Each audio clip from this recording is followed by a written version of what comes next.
Shalom Bracha à tous ceux qui nous écoutent sur Radio JM, notre cours de la semaine, vendredi, Yom HaShishi, nous sommes le 5 mars, le 5 Adar, 3 mars. 5 Adar, c'est un bon chiffre, et ça tombe très bien avec la paracha du Trouma, puisque nous allons développer la mitzvah de la tzedaka. En général, c'est une mitzvah qui augmente le ratson de la Kedusha, qui augmente la volonté de la Kedusha. Si dans toutes les mitzvot, nous devons introduire, avant la pratique de la mitzvah, le Shem Yehud Kodesh Abihu, c'est-à-dire que cette mitzvah que je vais faire, moi, Ben Israël ou Bat Israël, je vais la consacrer, l'élever de la matérialité à la spiritualité, au nom du divin, Yud-Ke, Vav-Ke, le nom de Hachem. Et je vais, par le biais de la mitzvah, je vais faire Nahad Ruach Leotzri, c'est-à-dire une satisfaction à mon Créateur. Le but dans la mitzvah, c'est deux choses. C'est de faire la mitzvah avec Ratson Halev, c'est-à-dire la volonté du cœur. Ça fait toutes les mitzvot de la Torah. Et aussi, il faille que cette volonté du cœur agisse, soit réactive, au point de créer une émotion, si l'on peut dire ainsi, créer un nahad ruach à Akadosh, la satisfaction à Akadosh.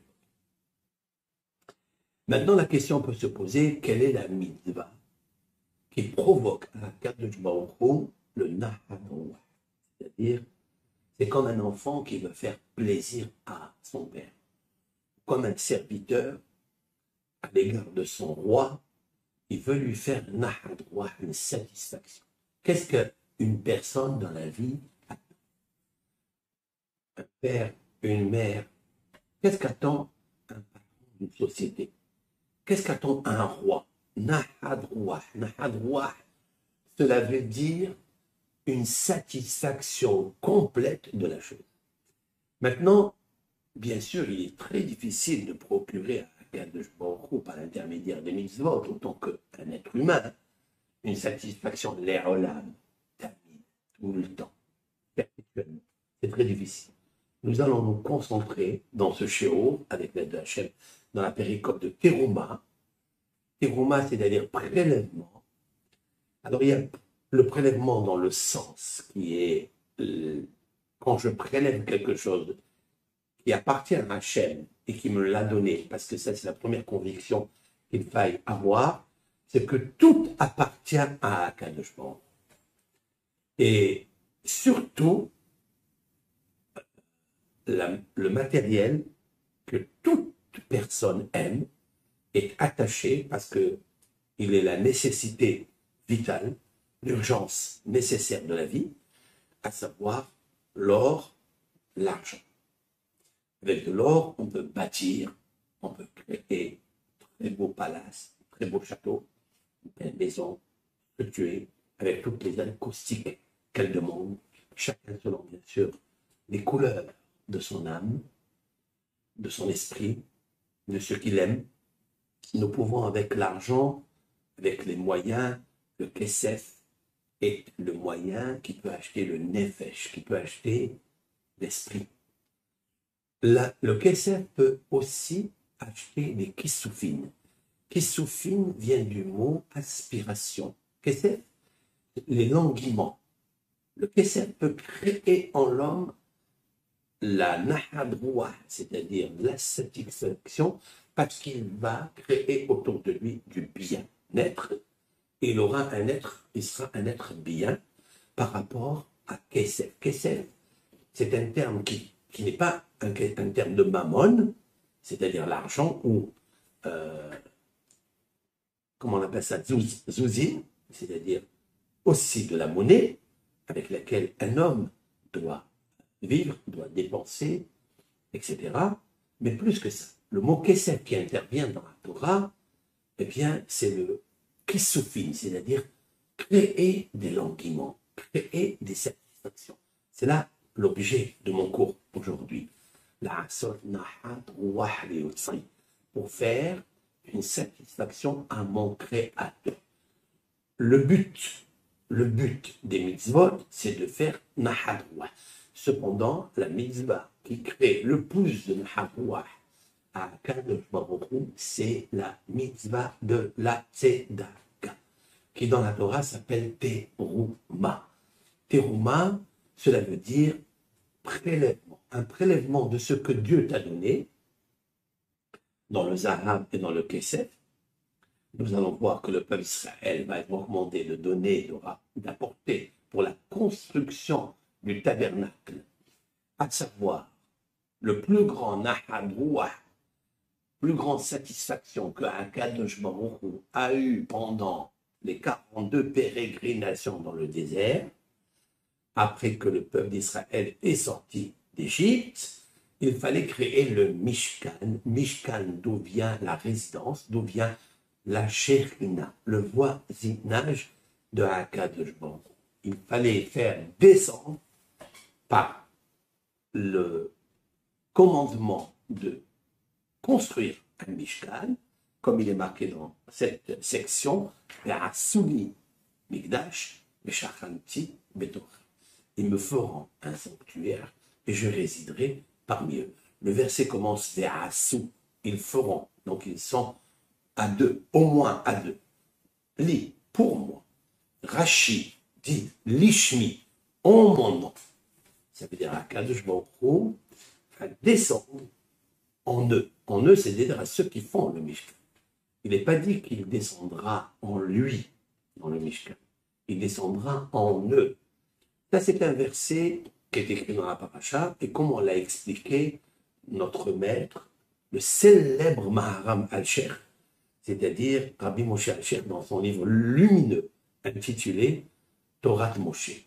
Comme j'ai expliqué plusieurs fois, que ce Rav habitait à Tzfat au XVIe siècle, c'était un grand haram, un très grand érudit, talmudiste et kabbaliste, et un grand parshan, commentateur de la Torah. Il a écrit donc 5 livres sur la Bible, 5 livres sur les 5 Megillot de notre patrimoine toraïque, toranique, etc., comme vous voulez. Eh bien, ce Rav faisait tellement des drachot, il arrivait tellement à sortir des merveilles, des textes de la Torah, qui sont dans le sens le plus simple, le sens littéral le plus superflu, eh bien le Rav arrivait à émerger, à extraire des flux super qui donnaient même au Harizal une émotion tellement grande. Le Hari Akadosh était un très grand kabbaliste et un grand méfarège de la Torah et de tous les 24 livres de la Bible. Eh bien, ce Rav rentrait pour écouter le cours de Maharam Alshir. Maharam Alshir a dit à propos de ce texte-là, Ve'asuli Mikdash ve'shachanti betocham, ils me feront un sanctuaire et je résiderai parmi eux, alors qu'il aurait pu dire, il devait dire, c'est bizarre comme texte, il aurait dû dire, ve'shachanti betocho, faites-moi un sanctuaire pour que j'y réside à l'intérieur. Maharam Alshir fait la remarque du dikdouk, de la grammaire, que là, le verbe ne va pas avec l'objet ou la personne, à savoir, Meshachanti Betocham, je résiderai en eux, Betor Kol Ehad Ve'ehad. Je résiderai parmi le cœur qui appartient à tout Ben Israël. Ces paroles-là, je voudrais les superposer avec ce qu'a dit Rabbi Haim Ben Attar dans la paracha de Tetzaveh, tel qui suit la paracha de Teruma, là où on va parler de la Ménorah, et de cette Ménorah qui est tellement importante, qui a été faite par l'huile d'olive concassée à la première pression, et Moshe Rabbeinu n'est pas cité dans la section de Tetzaveh. Et tous les questionnaires des commentateurs, pourquoi Moshe Rabbeinu est privé de cette paracha. En tous les cas, son nom. Alors, bien sûr, plusieurs explications arriveront lorsqu'on lira la paracha de Tetzavé. Cependant, Rabbi Haim Ben Attar, en place sur place, il dit à propos de Moshe Rabbeinu, dont personne, comme la Torah le témoigne, et jusqu'à aujourd'hui, et personne n'a trouvé où Moshe Rabbeinu est enterré. Personne ne sait. Pourquoi cette disparition? Pourquoi cette dissimulation? Pourquoi on ne connaîtrait pas comme on connaît le tombeau de Rachel Imenu, de Yaakov, Abraham, Isaac, Yaakov, qui sont venus bien avant Moshe Rabbeinu. Pourquoi lui, on ne connaît pas où il est enterré? Comme la Torah le dit dans le Deutéronome, c'est l'Éternel lui-même qui s'est occupé de l'enterrer. Je cite, Vaikbor Oto Bagay, et il l'a enterré dans cet endroit qui s'appelle Moul Bet Peor, face à cette idolâtrie qui s'appelle Bet Peor. Ce qui est étonnant, c'est que Bet Peor, Peor, c'est-à-dire dévoilement. Ça veut dire celle qui consistait à ce que les serviteurs de cette idolâtrie, eh bien, se dévoilaient complètement et faisaient même leurs besoins. Bon, c'est pour dire qu'il n'y a pas de barrière, que tout est cassé, tout est ébréché. On peut dans ce monde faire tout, il n'y a pas de tabou. On peut tout faire. Et devant tout le monde. On va bientôt marcher même nu dans la rue. Le jour où ça va arriver, que les gens vont marcher à Paris ou à autre, dans je ne sais pas quelle ville, ils vont marcher nus. Il faut savoir que c'est la débandade totale et c'est l'escalade totale. C'est l'idolâtrie de Bet Peor, c'est-à-dire la maison du dévoilement. Même la maison qui est la femme, elle va se dévoiler. Et là, Moshe Rabbeinu est en face, c'est-à-dire le dévoilement de Moshe Rabbeinu, la Neshama du Mashiach Tzidkenu, qui va se dévoiler. Comme si on arrivait avant la faute, dans le Gan Eden, lorsque Adam et Hawa étaient en train de marcher nus, mais ils n'avaient pas honte, parce que leur spiritualité était tellement grande, que leur tunique était unique en son genre, et qu'ils n'avaient pas ce Yetzirara que nous possédons et que la Torah elle interdit, le dévoilement. Et voilà que ce dévoilement-là, de Bet Peor, c'est-à-dire que c'est de brécher, de briser toutes les frontières, sans aucune honte, avec l'effrontement, l'effronterie, comme vous voulez, eh bien, se dévoilera le Mashiach. Comme l'explique la Gemara dans le traité Sota 49b, dans le talon du Mashiach, c'est-à-dire les générations, le talon, à savoir la fin de l'homme, de Adam, qui sont les pieds.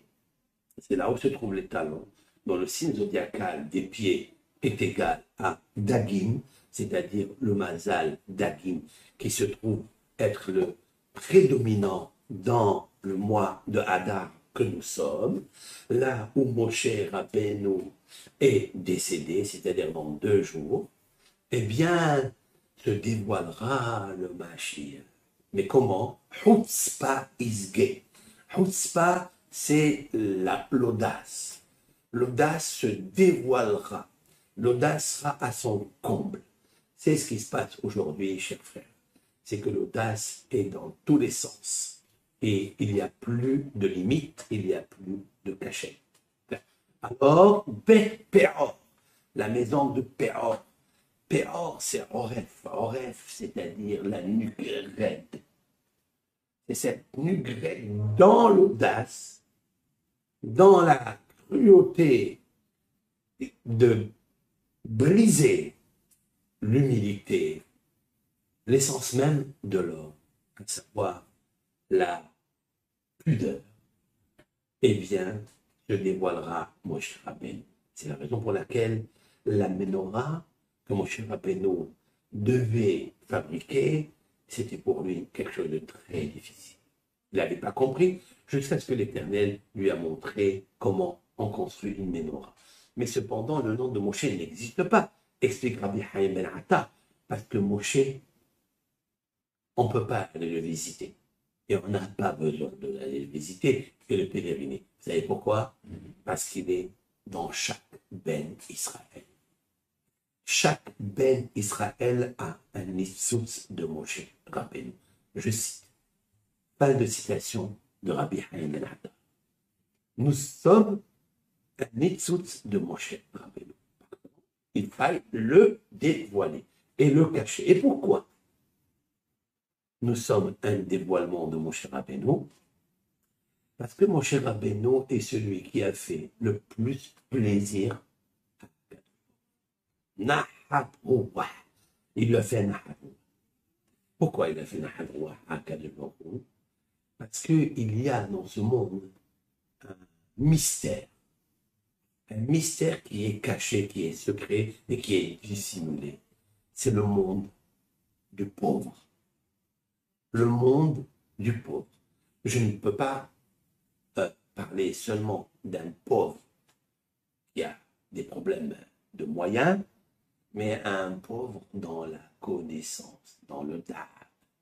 Et jusqu'à ce que Moshe Rabbeinu naisse, grandisse et se purifie au point de recevoir la prophétie divine, eh bien Moshe Rabbeinu a traversé des épreuves énormes, mais il a réussi à être l'avocat du Ham Israël en faisant descendre la Torah, qui est Torah Tzedaka, la Torah de la charité. Parce que cette Torah, c'est le plus grand prélèvement que Moshe a pu faire, le Reshit Chochma Irat Hashem, comme a dit le roi Shlomo dans les Proverbes.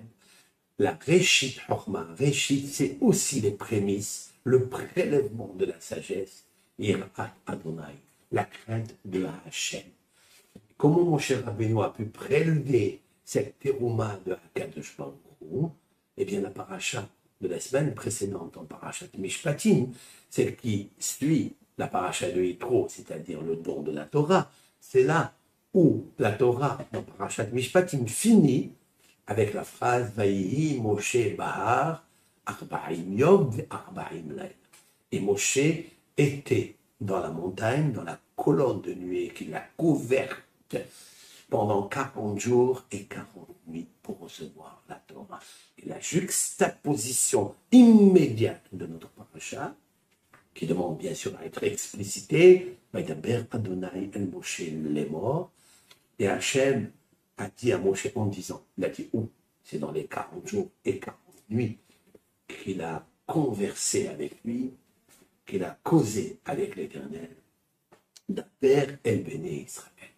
La première mitzvah, tu parleras au Ben Israël, Vikroli Teruma, ils prendront pour moi une Teruma, mais et kol ish, de tout homme, Achérit Devenu Libo, que son cœur provoque l'élan de son cœur, Tikhu et Terumati, vous prendrez ma Teruma. C'est bizarre comme texte. Il commence avec quelque chose et il termine avec une autre qui semble nettement contradictoire. Je cite, Daber El Béné Israël. Donc il parle ici en général. Parle à tous les Béné Israël. Et ils prendront pour moi une terouma. Ça veut dire que tout le monde doit prendre une terouma pour moi. Bien sûr, elle est facultative. Mais ce qui est marqué après, c'est bizarre. Mais et kol ish, de tout homme, un chéri devenu libo, qui a l'élan de son cœur, c'est de lui que vous prendrez ma terouma.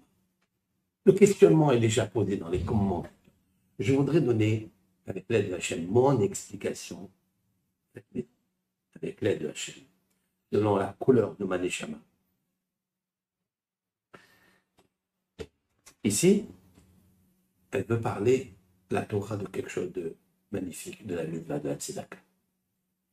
La mitzvah de la tzedaka, on sait très bien que tout homme peut donner la tzedaka. Et la tzedaka, c'est quelque chose d'exceptionnel. Je voudrais vous citer ce que dit le Harizal. Le Harizal a dit quelque chose d'extraordinaire. Chaque mitzvah qu'un Ben Israël, une Bat Israël pratique, il faut savoir que les lettres qui désignent la mitzvah qu'elle fait, elle s'inscrit dans son front, sur son front, ici, sur le médecin, sur le front. Elle s'inscrit. Mais dans la journée, elle s'absorbe à l'intérieur de l'homme et elle va nourrir l'organe, le muscle, le tendon, le nerf, le vaisseau, auquel elle correspond. Car il est une mitzvah qui est lumière, elle doit alimenter la lumière nishmatique de la mitzvah, va alimenter la force, la puissance du muscle physique, du corps.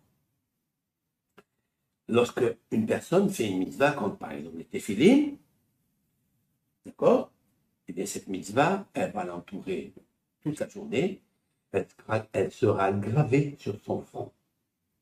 On ne verra pas les lettres, mais les lettres qui ont été extraites, sécrétées par la mitzvah, vont aller alimenter le cœur, le bras et le cerveau. Puisque la mitzvah est composée de deux petites mitzvot, à savoir celle du bras et celle du front.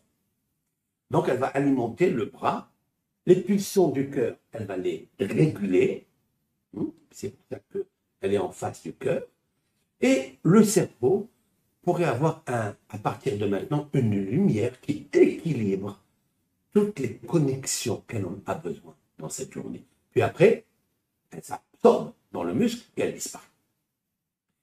Il est rare de trouver une mitzvah qui va rester à jamais. Il y a qui disent à jamais, il y a qui disent pendant une semaine. Le Harizal dit, la mitzvah, c'est la mitzvah de la tzedaka. Quand une personne donne une pièce, un don à la tzedaka, peu importe selon, la tzedaka, ça n'est pas selon la fortune. Ce que Dieu désire, c'est le désir du cœur.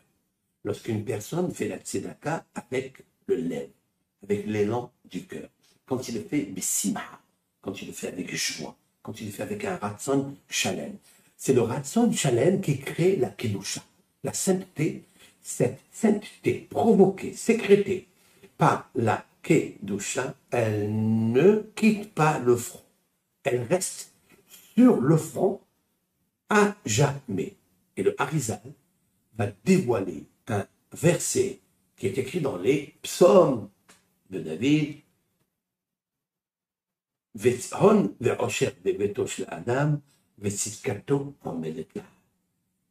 Ve'tzidkato, c'est-à-dire ve'tzidkato, sa tzedaka, sa charité, omedet, elle tient debout, l'ad, à jamais. Le Harizal, je cite, a dit pendant une semaine. Cela veut dire que dimanche, une personne vient vous rencontrer, vient vous voir dans votre bureau et vous demande la tzedaka. Vous lui donnez immédiatement la tzedaka. Donnez-lui, faites-lui un don. Et alors, la mitzvah de la tzedaka, elle est gravée sur son front pendant toute la semaine, de dimanche à dimanche. D'où on le sait. Eh bien, la racine de cette parole du Ari Akadosh se trouve dans Vetzidkato Omedet la. Tzedaka, elle tient à jamais. Alors, c'est là où j'ai toujours pas compris pourquoi le Harizal s'arrête à une semaine. Pourquoi elle n'a pas dit la à jamais. On pourrait expliquer, avec l'aide de Hachem, que toujours, Akadosh Baruch Hu, il a créé la semaine, c'est-à-dire c'est un cycle. Bien sûr que sa tzedaka, elle est Omedet la. Le mérite de la tzedaka, il tient à jamais dans Olam Haba. Quelqu'un qui a fait une tzedaka aujourd'hui, la mitzvah de la tzedaka ne s'efface jamais. On ne pourra pas l'effacer. Donc elle reste dans son coffre-fort à lui, et pour que sa neshama grandisse et se nourrisse de la mitzvah, la lumière créée par la tzedaka ou une autre, eh bien, dans son Gan Eden à lui, dans son monde de Gan Eden, il jouira de cette lumière. C'est avec ça qu'il se nourrira, c'est avec ça qu'il pourra s'approcher de la majesté divine sur la table du Seigneur. Cependant, le cycle de la semaine ne résiste pas. Le cycle lumière de la semaine ne résiste pas devant la tzedaka. Cette mitzvah, elle est gravée sur le front. Il y a plusieurs intérêts. Le premier bénéfice qu'il y a, c'est que nos sages disent que le malach, l'ange, est bien accusateur d'un homme. Tout homme est le commun des mortels qui ne commet pas de faute. Tout le monde a commis des fautes et il commet au présent, il commettra au futur. Tant qu'il n'a pas fait une teshuva chez les mains, d'éradiquer complètement Ruach Tum'a, c'est-à-dire l'esprit d'impureté créé de la Avera, du péché, qui est en lui. La mitzvah de la tzedaka est une mitzvah qui évacue le Satan. C'est-à-dire que bien qu'il le regarde pour lui faire du mal, il vient pour lui faire du mal, habituellement pour n'importe quelle mitzvah, mais pour celle-ci, étant donné que la lettre de la tzedaka, à savoir la lettre Tzadé, c'est-à-dire Tzadé, Dalet, Yud. Cette mitzvah-là, la lettre Tzadé, elle est là. Elle est sur le front. Et l'ange, accusateur, celui qui veut pratiquer la sentence sur cette personne parce qu'il faille guérir de tous ces mauvais esprits que nous avons créés, c'est un bienfait que les souris, les problèmes arrivent dans ce monde parce que cela, ça le nettoie de son savoir la maladie de l'âme. Cet esprit encrassé dans l'esprit divin qui est en nous, qui nous empêche d'avoir les ferveurs dans la prière, avoir l'enthousiasme et l'empressement dans les mitzvot, etc. Eh bien, la mitzvah de la tzedaka, elle reste sur le front pour dire qu'il est une forteresse qui garde cette personne. Et que l'ange accusateur n'a pas le droit de toucher. Vous écoutez? Mais si d'abord que l'accusation ne peut pas apporter sur lui comme s'il a un bouclier qui le garde. La mitzvah de la tzedaka. C'est comme ça que le Harizal a dit. Maintenant, je voudrais apporter à cela une preuve de notre périple. C'est bizarre comme texte, les Houli Terouma. Tous les commentateurs, notamment Al-Sheikh, a posé la question. Les Houli, ils me prendront à moi, Terouma. Les Nouli Terouma. Ils me donneront une Terouma. Comme ça qu'il fallait dire. Non. Veikhouli Terouma. Plusieurs réponses à cela. Veikhouli, la première des réponses qui est la classique, Veikhouli, en fait, celui qui donne, c'est celui qui prend. Moi, j'ai envie d'avoir une richesse. J'ai envie. Je prie Hachem qui me donne une richesse. Tout homme. Je prie dans le Héral, et tout le monde d'ailleurs doit le faire, après la tefila. Avant la tefila, il devra donner une petite pièce à la tzedaka. Parce qu'il est marqué Ve'alach lefanecha tzidker. Et partira avant toi, c'est-à-dire avant ta prière, s'en ira, tzidkera, ta tzedaka que tu fais. Disent nos sages, quand une personne fait la tzedaka le matin avant la prière, elle a déjà devancé cette tzedaka, elle l'a déjà devancé pour la baba, et elle lui a tracé la route pour qu'elle puisse, sa prière, monter dans le canal qu'il a créé grâce à cette tzedaka. Nous, on le sait Ve'alar partira, les fanera, avant toi, avant ta prière, tzidkera, ta tzedaka.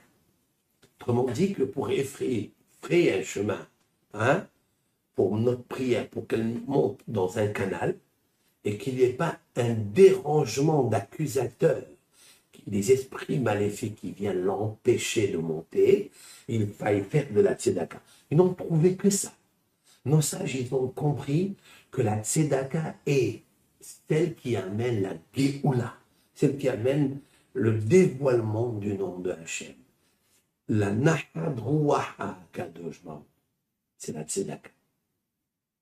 Parce que le monde du pauvre est un monde mystérieux. On ne le connaît pas. On ne sait pas ce que son camarade a besoin. On ne sait pas comment les gens souffrent, mais ils ont honte de dire qu'ils n'ont pas et qu'ils se trouvent dans le pétrin qui ne pétrit plus. C'est la raison pour laquelle la mitzvah de la tzedaka, à toi, elle te sauve, elle te garde. Je ne parle pas seulement tzedaka tatzin mavet, et la tzedaka sauve de la mort. On ne parle pas ici d'une mort tragique. On parle d'une mort normale, comme l'explique Rashi dans le traité talmudique Shabbat 156b, au sujet de la tzedaka qu'a pratiquée la fille de Rabbi Akiva le jour de son mariage, lorsque Rabbi Akiva, qui avait l'habitude d'être compagnon de plusieurs astrologues et astronomes, ils lui ont dit à Rabbi Akiva que le jour du mariage de ta fille, eh bien, elle mourra. Et Rabbi Akiva dit que si elle fait tzedaka, elle mourra pas. Cela veut dire que Rabbi Akiva n'a pas contredit la prédiction des astrologues. Il ne l'a pas contredit. Mais il a dit que la mitzvah de tzedaka, elle peut dépasser le mazal. Autrement dit que le mazal existe, mais il n'exerce pas sur la personne. On peut l'infléchir par le biais de la tzedaka ou autre mitzvah, mais la mitzvah de la tzedaka, le roi Hamelech nous l'a dit, il a choisi la mitzvah protectrice, avocat d'un ben Israël, d'une bat Israël. Autrement dit, ici, c'est la fille de Rabbi Akiva. Comment elle a fait? Eh bien, elle préparait elle-même des plats. Admettons, il y avait 100 invités, explique la Gemara, et voilà qu'elle se poste à la cuisine, hein, un pauvre, elle lui dit, qu'est-ce que tu veux? Elle dit, j'ai faim. Tu as faim? Elle a pris sa part de ce qu'elle a préparé à manger pour elle, et elle l'a donné à ce pauvre. Et on dit que ce pauvre était ayant un ami qui est venu sauver la fille de Rabbi Akiva. Parce que Rabbi Akiva, sa Torah, est tellement pure, est tellement grande, que sa Torah faisait Nahad Ruach Shliba. Et on comprend bien que Rabbi Akiva est celui qui a une âme exceptionnelle, c'est de Yaakov Avinu. Et d'après le Harizal, il y a un grand nitzutz de Moshe Rabbeinu alav Shalom qui a fait Nahad Ruach Leotzro à son créateur.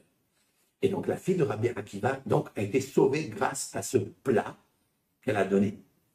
Et comment? Et la Gemara raconte que le soir, après le mariage, on a trouvé sur sa robe de mariée, alors qu'avant il n'y avait pas des coutures comme on voulait, elle avait pris une épingle et elle a attaché à sa robe. Et là, on a trouvé un serpent ou un scorpion qui était donc épinglé ou crevé par l'aiguisement de l'épingle. Au lieu d'être épinglé, elle a épinglé le nahash. Le nahash, c'est celui qui vient faire du mal à celui qui a l'habitude de faire la Havera. Étant donné qu'elle avait fait une mitzvah, eh bien, elle a été sauvée. Et sur cela, la Gemara a dit, au nom de Rabbi Akiva, en citant le verset du roi Shlomo, dans les proverbes, Utzdaka tatsil mimavet. Et la tzedaka sauve de la mort. Et Rashi, le prince des commentateurs du Talmud aussi, pas seulement de notre Bible, aussi du Talmud, parce qu'il a explicité la Torah d'une manière tellement cool et tellement facile à comprendre, a dit, je ne parle pas, il parle au nom de Shlomo, et je ne parle pas d'une mort anormale, tragique, mita, meshuna. C'est sûr et certain que la tzedaka le sauve, mais plus que ça, même d'une mort normale, elle peut le sauver. À savoir que si on a décrété la naissance dans le mazal de telle ou telle personne, qu'elle va quitter ce monde à tel et tel âge, même s'il ne fait pas de péché, parce qu'il a un quota de vie qu'on lui donne, pour bien sûr réparer et augmenter son olam haba, eh bien, Kadosh Baruch Hu, il lui prolonge la vie grâce à la tzedaka. J'ai trouvé ça très très beau parce que, avec l'aide de Hachem, on pourra dire comme ça. Utzedaka tatsil mimavet. Et la tzedaka sauve de la mort. Ça, c'est la mort normale. Mais regardez qu'il y a une mort qui est prématurée. C'est tragique. Dans les initiales. Dans les initiales du roi Shlomo, il y a 3 mots. Utzedaka, pas tzedaka. Comme il y a plusieurs personnes qui, quand ils citent ce verset, disent tzedaka tatsil mimavet. Non, c'est faux. Utzedaka tatsil. Il y a un vav, utzedaka. Tatsil, il y a un tav. Mimavet, il y a un mem. Vav, tav, mem. Mem, vav, tav, mavet, mort. C'est-à-dire qu'il y a la graphie du mot mavet qui est prématurée, c'est-à-dire dans les initiales. Donc c'est une mort qui vient avant, celle qui est prématurée. Mita, meshuna, anormal, tragique. Celle-là, Kadosh Baruch Hu, il le sauve. Mais aussi mimavet, comme dit le texte explicitement. Mimavet, la mort normale. Elle le sauve aussi. Voilà pourquoi Rashi, avec l'aide de Hachem, il a dû expliquer qu'on parle ici qu'elle le sauve d'une mort anormale, prématurée, parce que les initiales, c'est Mavet, et la mort normale, parce que le mot figure dans le texte, qui est la mort normale, dans son lit. Elle le sauve aussi. Pourquoi a-t-on choisi la mitzvah de Tzedaka? Parce qu'il est marqué, lorsque tu prends une petite pièce avant ta prière et tu la mets, et surtout s'il y a un pauvre qui tend la main, là la terouma elle est en encore, comme je l'ai expliqué au nom de Harizal, de mémoire bénie, que en pratiquant avec les gestes, avec tes bras, c'est-à-dire la petite pièce qui est le yud, le hé qui forme les 5 doigts de ta main, le bras qui est donc le vav de ta main. Donc déjà toi, en prenant une pièce, tu as 3 lettres du nom divin. Yud, He, Vav, et celle, le He, la main du pauvre, qui est 5, encore 5 doigts, tu construis le nom de Hachem. Et qu'est-ce que tu fais avec ça? Tu élèves, tu prélèves ici d'un terme élévation le nom de Hachem. Alors, ces 2 choses qu'a dit le Harizal, je voudrais les superposer dans le texte ici. Ve'ikrouli terouma. Et ils prendront pour moi la terouma. Ça veut dire, Rashi explique, l'ishmi, en mon nom. C'est-à-dire en mon nom, cela veut dire que tu fabriques le nom divin quand tu pratiques la tzedaka lorsqu'il y a bien sûr 2 personnes. Le pauvre et le riche. Comme il est marqué dans les proverbes du roi Salomon, Achir varash nivgashu, shenehem ose Adonai. J'explique. Le riche et le pauvre se rencontrent, c'est Hachem qui fait les 2.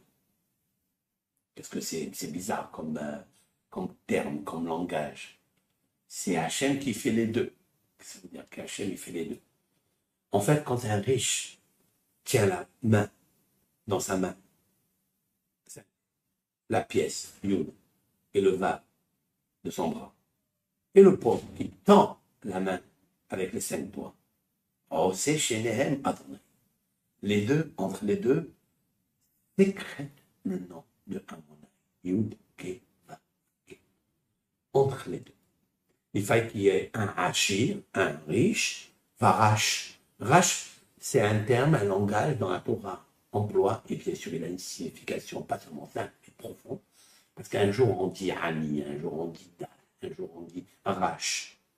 Tout cela a des résonances, des connotations superposées selon les degrés de la pauvreté. Il s'agit des fois des pauvretés physiques, il y a des pauvretés morales, et il y a des pauvretés de sagesse. Tout cela est composé dans le texte. Mais ce qui réunit tout le monde, c'est le nom de Hachem. Alors c'est Shenehem Hachem. Parmi eux, il y a le nom de Hachem qui est fabriqué. Ve'haya ma'aseh hatzedaka shalom. Et ce sera l'acte de la charité, shalom. Ça veut dire que si on veut avoir le shalom, fais ma'asa tzedaka. Mais ce qui m'interpelle ici, c'est le mot vehaya. Et vehaya, vav, he, yud, ke, vav, ke. Shlomo HaMelech a écrit un texte qui nous semble le plus simple, mais il a introduit en lui des résonances nucléaires par les gestes que tu fais. La mitzvah de la tzedaka, c'est quelque chose d'exceptionnel. Pourquoi? Parce qu'il s'agit d'un monde dissimulé, un monde nista, caché. C'est quoi? C'est de savoir quelle est la peine, la souffrance que le Rash, que le Dal, que le Hani, que le Evion possèdent. Le Hani, Dal, Rash,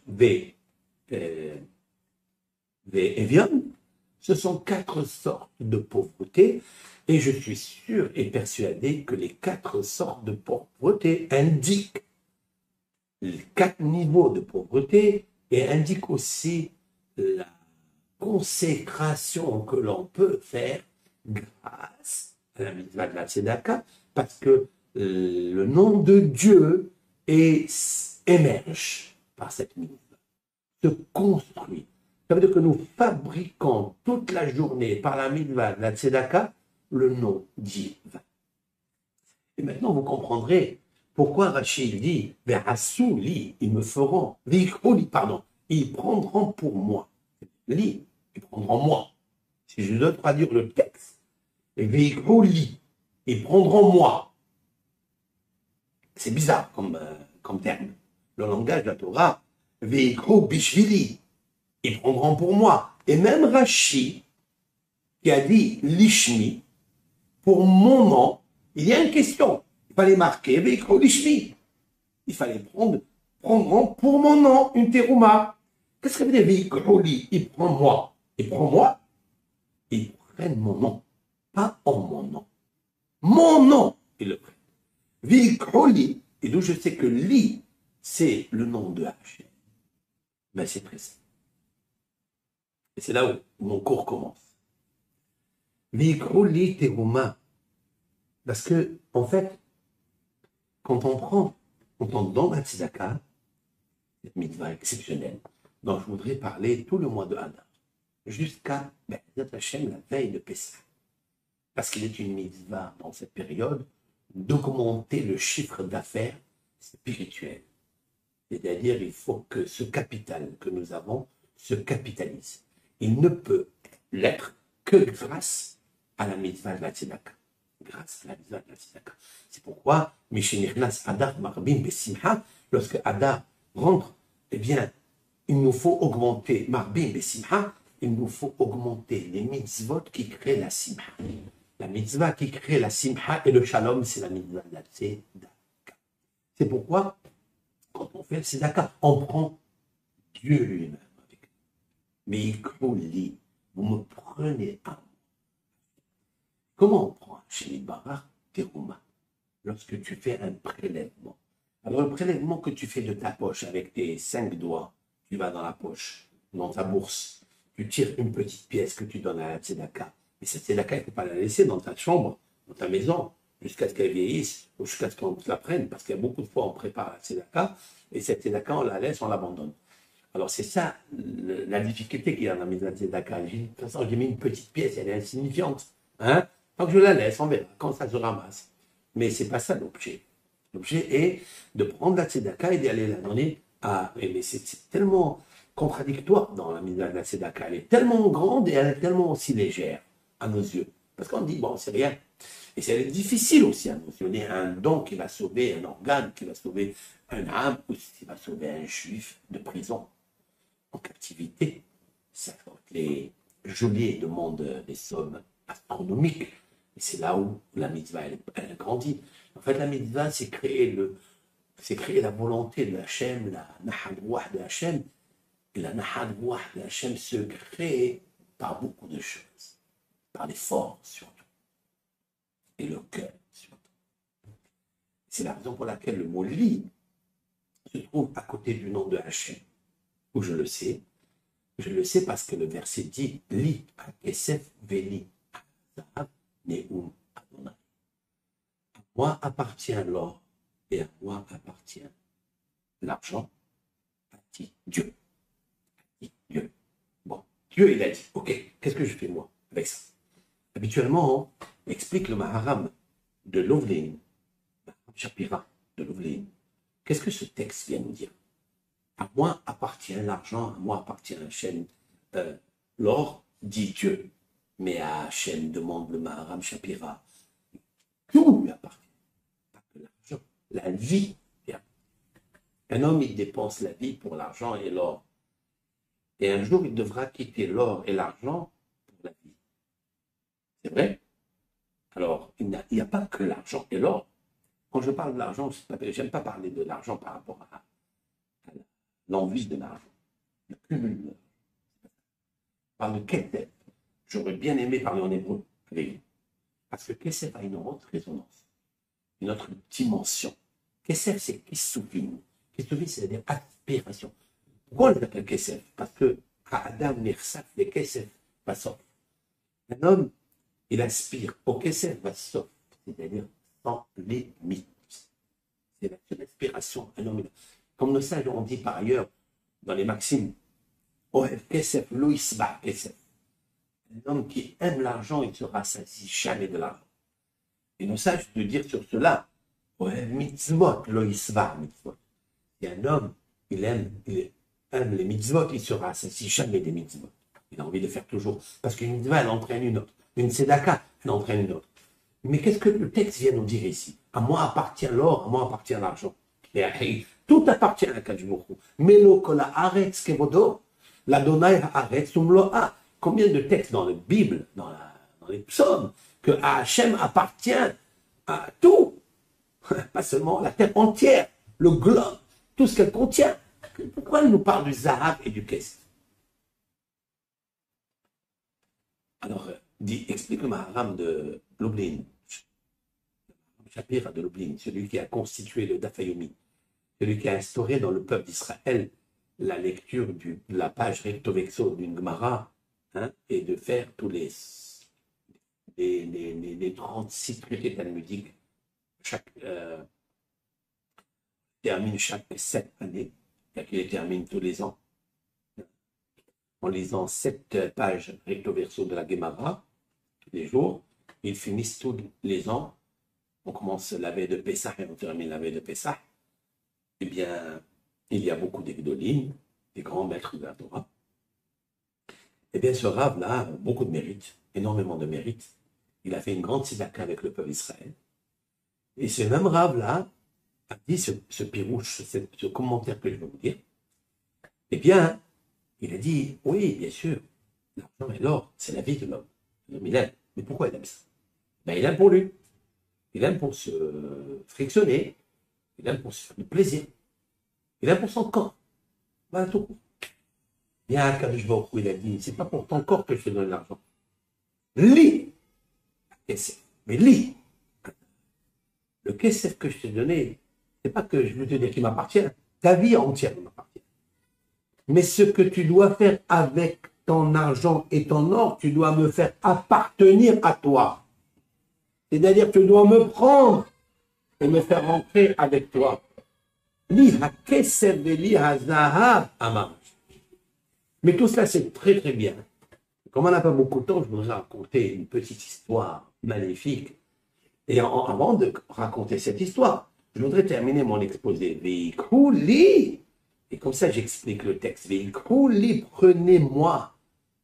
Prenez-moi à moi, teroum, comme prélèvement. Que dans toutes vos vies, quand vous faites un geste de mitzvah, de charité, de bienfaisance, quand vous mettez les téphilines à un juif qui n'a pas mis les téphilines, quand vous parlez maintenant avec tous ceux qui nous écoutent, c'est quoi? Ne prenez pas le plaisir de l'honneur. Ne prenez pas les plaisirs de satisfaction pour vous. Prenez-moi à l'intérieur de vous. Terouma, c'est ça le prélèvement que de vous faire. Vous devez faire des colis, comme quelqu'un quand il marie une femme, il lui dit la phrase magique de 32 lettres. Mais qu'est-ce qu'il lui dit? Tu es consacré à moi. C'est-à-dire, maintenant, tu vas te coller à moi avec la glu. C'est à moi que tu vas appartenir. Qu'est-ce que je fais? Je prends une bague, hein, en or ou en argent, peu importe. L'essentiel que ce ne soit pas du toc et du tic, c'est du vrai argent, de vrai or. Et tu donnes à une femme avec un peu d'argent, qu'est-ce que tu fais? Tu la pierres. Elle, en toi. Ra'at mekudeshet li. Incroyable. Akadosh Baruch Hu, il a dit les mêmes propos qu'il a dit pour acquérir une femme, parce que c'est marqué ki ka ish isha. Un homme, quand il prendra une femme, quand il achètera, plus exactement, on achète. Bon, c'est un terme un petit peu, c'est pas une marchandise, certes, mais la Torah, elle a dit tika. Elle a dit aussi pour le prélèvement du tabernacle. Ça n'est pas une femme, c'est la Shekhina. La Shekhina, c'est celle qui va résider dans le Mishkan, oui. Et elle a employé le terme de ton argent. Tu prendras ton argent, c'est les 13 matériaux que la Torah va nous dire. Les autres et voici le prélèvement que vous prendrez de Zahab, l'or, les sels, l'argent, les hachettes, le cuivre, le pourpre écarlate, orot elim, meodamim, tous les peaux bariolées, orot hachim, c'est-à-dire les peaux de l'animal qui a existé que pour la construction du Mishkan qui s'appelle Tahash, incognito dans l'histoire. Aucun scientifique ou chercheur de sortes d'animaux qui connaissent leur nom, leurs mœurs, leur habitation, etc., ne pourra plus trouver le Tahash. Tahash, c'est, explique le Targumon, que Satgona. Satgona, même pas l'explication normale. Alors que, habituellement, le Targumon, Kélos, et puis il y a 2000 ans, il a habituellement, il explique dans le texte, parce que par exemple, un animal est cité dans la Torah, le Targumon, Kélos, il va aller chercher, comment l'expliquer en araméen, explique les commentateurs, parce que chaque animal possède plusieurs prénoms. En anglais, selon les langues, selon les nations, on lui donne un nom. Par exemple, Arnebel, par exemple. Il va parler de la gerboise. D'accord? Ouais, il est traduit en gerboise, en français. Il est traduit en hébreu, il est traduit en langue américaine. Chacun lui donne un prénom. Mais lorsqu'il arrive ici dans le Tahash, puisque c'est un animal incognito, l'Éternel l'a créé spécialement pour prendre la peau qui était majestueuse de couleurs. Il avait plusieurs couleurs dans la peau et il s'appelle Sasgona. Comme explique Rashi, Ishlo Harbe Tsebahin, il a plusieurs couleurs et il s'appelle Sasgona. En araméen, Sas Gvana. Sas, c'est joyeux, Gvana, couleur. Il est joyeux des couleurs qu'il possède parce qu'aucun animal au monde, dans l'univers, ne possède les couleurs bariolées, les couleurs multiples que possédait le Tahash. Et Rashi nous dit au nom de Targum, mais pourquoi? Parce qu'il n'a pas d'autre explication. Le Targum Klaus est allé en anglais, ni en français, ni en espagnol, on pourra trouver l'équivalent des langues, hein, le terme de Tahash, parce qu'il n'existe pas. Alors Tahash, c'est Sasgona, Sas Anouri Alimrater, je suis content. Hachem était content. David Amelech était content, Sas. Et lui, il était content, Gvana. Gona, c'est-à-dire Gvana en araméen, c'est Gavana. Même en hébreu, c'est couleur.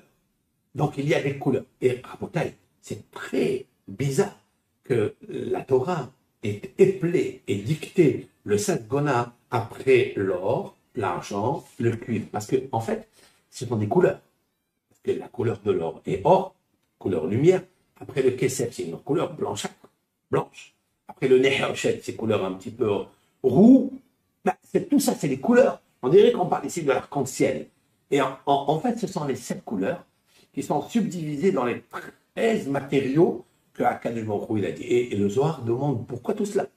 Il dit parce que dans la Neshama, il y a plusieurs couleurs. Ce sont les 13 principes de miséricorde.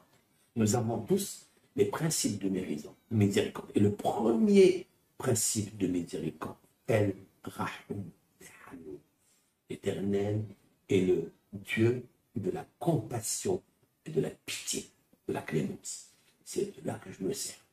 Comme si les 13 matériaux que l'on doit offrir pour faire descendre la Shekhinah, autrement dit, faire Nahad Ruah Leotsrenu, la volonté de Hachem, eh bien, se subdivise dans la mitzvah de Rahum Vehanou, c'est-à-dire la pitié. Parce que la pitié et la clémence, c'est un monde mystérieux, dissimulé. C'est le pauvre. En fait, le pauvre, c'est aussi la Shekhinah. On dit la pauvre qui doit descendre, se déverser dans ce monde pour être charène, c'est-à-dire voisine à Am Israël dans le désert, au nombre de 600 000.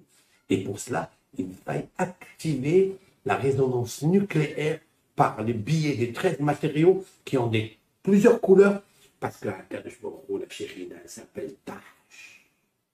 Tahash, c'est-à-dire ça, c'est-à-dire elle est heureuse, elle est contente des couleurs qu'elle possède. Et les couleurs, c'est nous, les êtres, qu'on les fabrique. Maintenant, je vais vous raconter quelque chose, avant que je termine. C'est l'histoire de Ari Akadosh.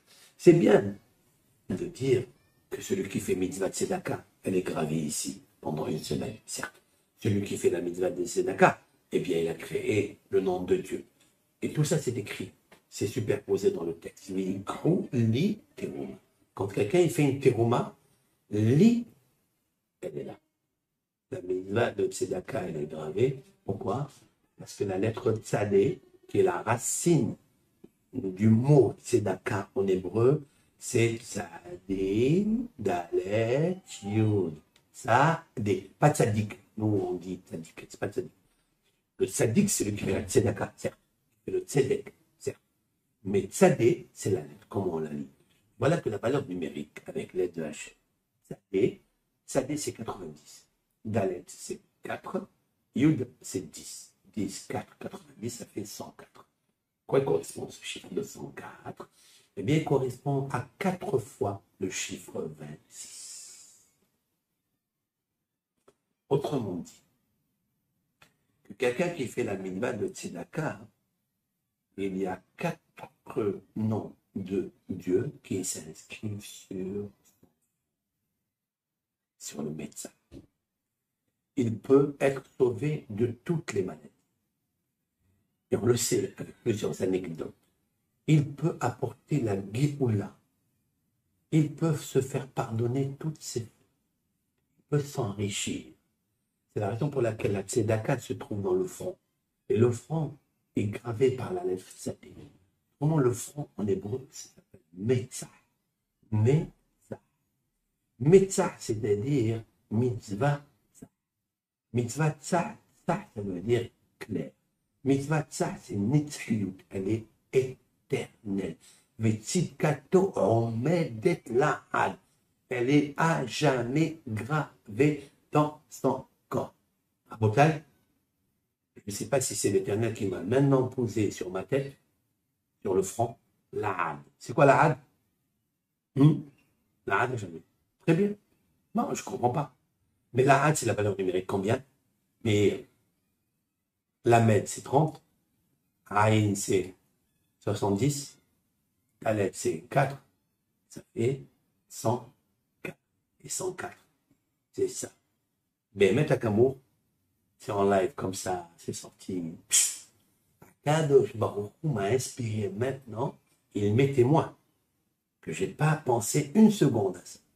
C'est lorsque j'ai touché le front et j'ai fait rentrer la mitzvah de Tzedaka dans le front, dans le Metzah, que Kadosh Baruch Hu m'a envoyé le Hiddush, c'est-à-dire Vetzidkato Omed et Lahad.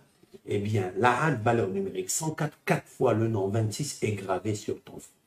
Quel est l'ange de la mort? Quel est l'ange destructeur, accusateur qui peut faire du mal lorsque Kadosh Baruch Hu, il est lui-même la forteresse à 4 murs? La forteresse est une forteresse à 4 murs. C'est-à-dire qu'il y a une muraille fabriquée par 4 nom de Hachem lorsque nous faisons la Tzedaka.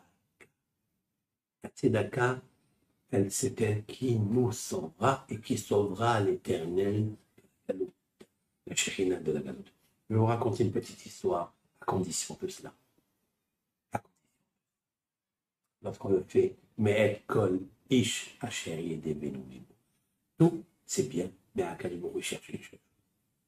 Je te donne mon argent. Tu fais avec mon argent.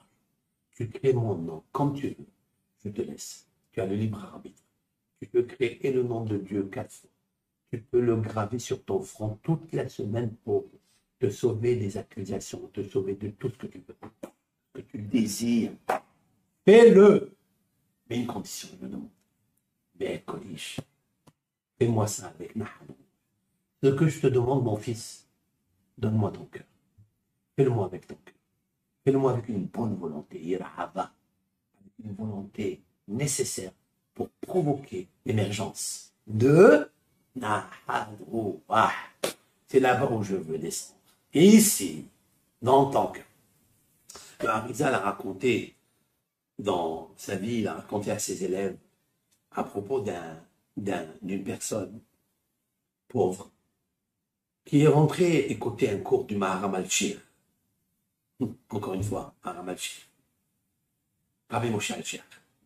Et le Maharam al-Shir s'est mis à pleurer dans cette paracha de Terouma. Lorsque on lit la paracha de Terouma, c'est tellement beau, on aurait aimé bien tous et toutes assister au tabernacle dans le désert. Comment c'était magnifique, comment à quel moment on le sentait descendre dans la Shekhinah. Il y avait le shalom dans l'âme Israël. À part quelques exceptions à cause du Erev, du crépuscule, là, de ce groupe-là, qu'on a fait sortir d'Égypte, idolâtre, et qui nous a entraîné des fois. Comme quoi, il faut s'éloigner des influences svivotes qui nous entourent des fois. Et voilà que Maharam al-Shir s'est mis à pleurer et dit aujourd'hui on n'a plus de Beth Amikdash. Où est la menorah?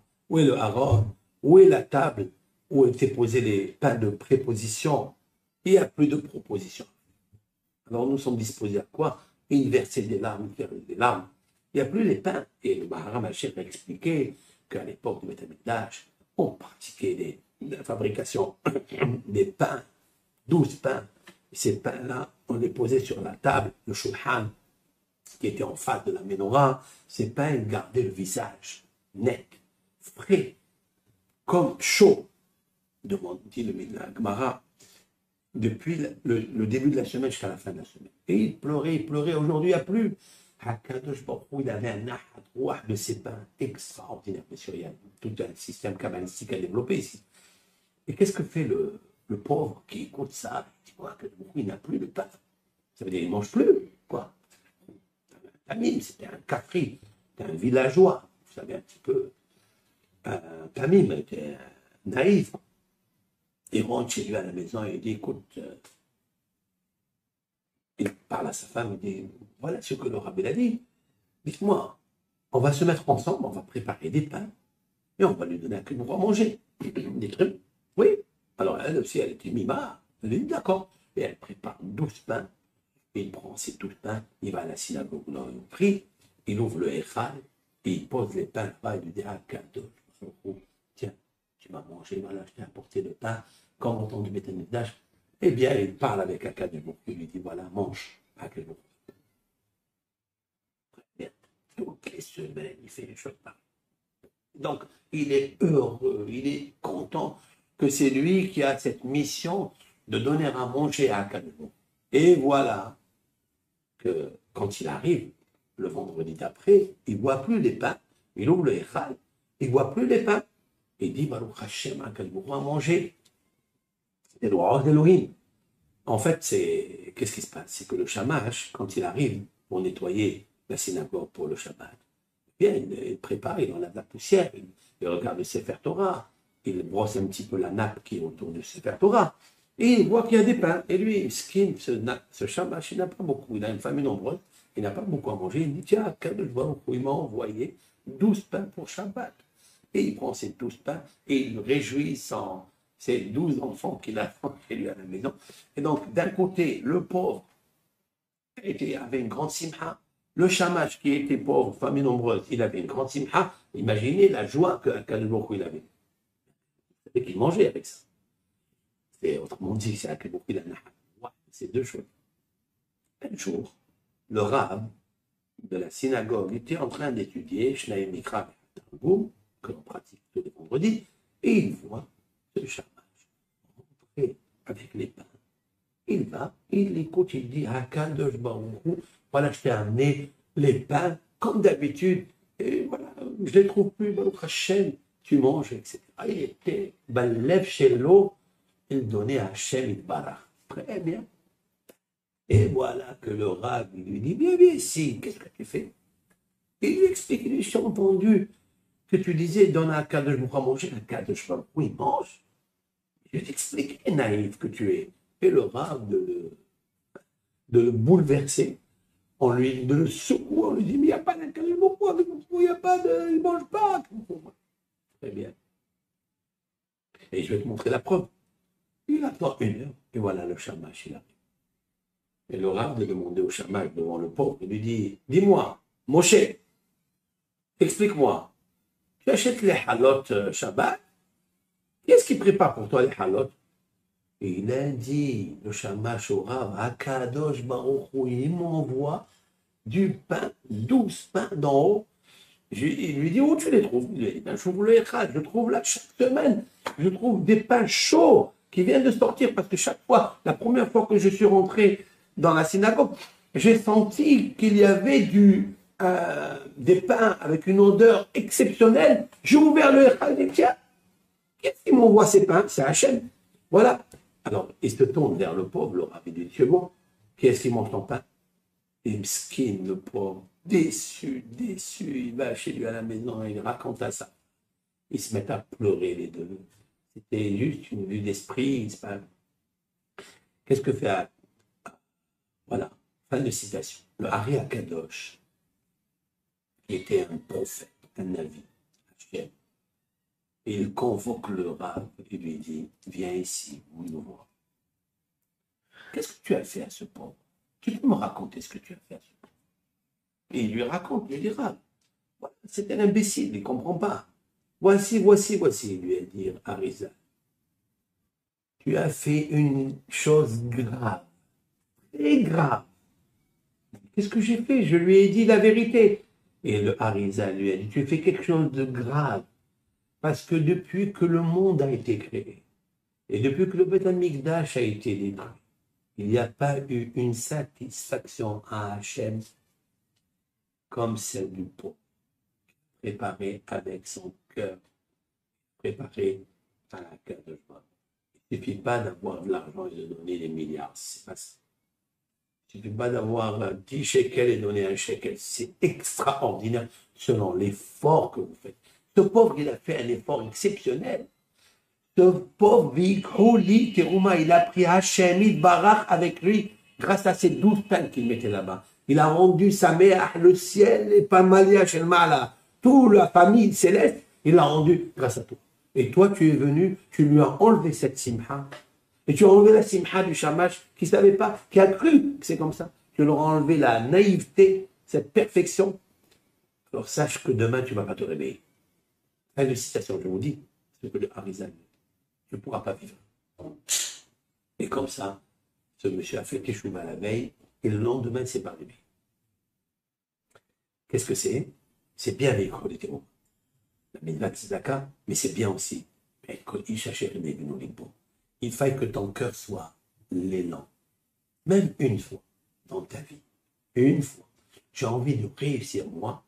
J'ai envie de réussir quelque chose. Que je fasse la mitzvah que personne ne sait. Que à Hakadosh. Mais je veux m'assurer que je le fasse que pour lui. Pour lui provoquer, c'est-à-dire le nerf. C'est cette nerf, cette lumière qui est intense, qui résonne dans mon cœur pour prendre à quel vous croyez, pour qu'il réside ici. Mais ça même une fois dans ma vie, une fois, je n'ai pas encore réussi. Je ne pense pas avoir réussi.